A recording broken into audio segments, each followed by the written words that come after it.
Barpeta football একাডেমীৰ উদ্যোগত বাছনি শিবিৰ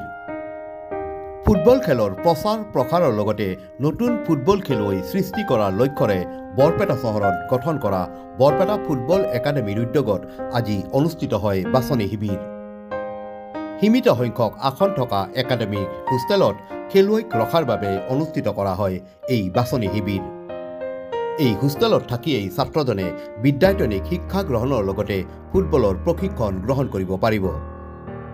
বৰপেটা টাউন হাইস্কুলৰ খেলপথাৰত অনুষ্ঠিত বাছনি শিবিৰ আজি পুৱা শুভাৰম্ভ কৰে বৰপেটা ফুটবল একাডেমীৰ সভাপতি হেইৰু কুমাৰ শৰ্মাই শিবিৰত বৰপেটা জিলাৰ লগতে অইন জিলাৰ শতাধিক ছাত্ৰই অংশগ্ৰহণ কৰে বৰপেটা ফুটবল একাডেমীৰ মুখ্য প্ৰশিক্ষক আলতাফ হুছেইনৰ তত্বাৱধানত পূৰ্বে থকা আৱাসিক হোষ্টেলত থাকি ফুটবলৰ প্ৰশিক্ষণ লোৱা তথা 19 বছৰ অনুৰ্ধৰ ভাৰতীয় মিনি ফুটবল দলক প্ৰতিনিধিত্ব কৰা মেহবুব হক একাডেমীৰ সম্পাদক হুছেইন ৰিজৱানীৰ লগতে কেইবাগৰাকী প্ৰাক্তন ফুটবল খেলুৱৈ বাছনি শিবিৰত উপস্থিত থাকে বৰপেটা ফুটবল একাডেমীৰ জৰিয়তে আমি এই অঞ্চলৰ যিমানবোৰ খেলুৱৈ আছে তেখেতক এটা ভাল প্লেটফৰ্মৰ জৰিয়তে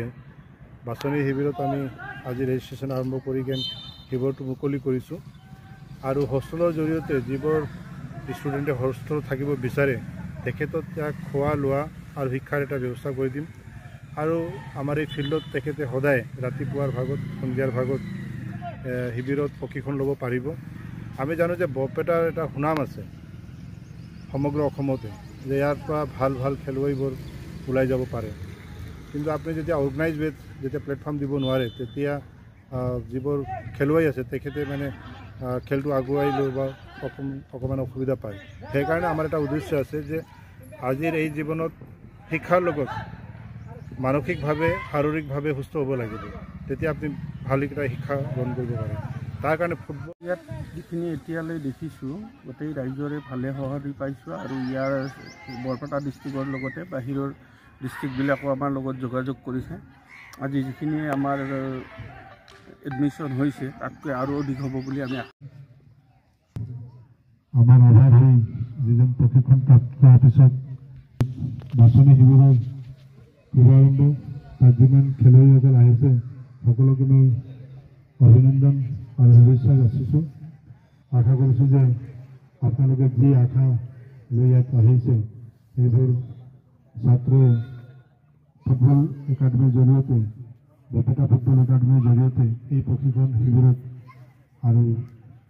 বিশেষকৈ প্ৰশিক্ষণ পোৱাৰ পিছত নিজৰ খেলুৱৈ জীৱনটো খুব ধুনীয়াকৈ গঢ়ি উঠিব পাৰিব তাৰ কাৰণে মই তেখেতক শুভেচ্ছা জ্ঞাপন কৰিছোঁ আৰু আপোনালোকে আজি এই শিবিৰৰ মুকলি সভাত অনুষ্ঠানত আপোনালোকে অংশগ্ৰহণ কৰিছে মই আনুষ্ঠানিকভাৱে আজি এই শিবিৰৰ মুকলি কৰাটো ঘোষণা কৰিছোঁ এইখিনিতে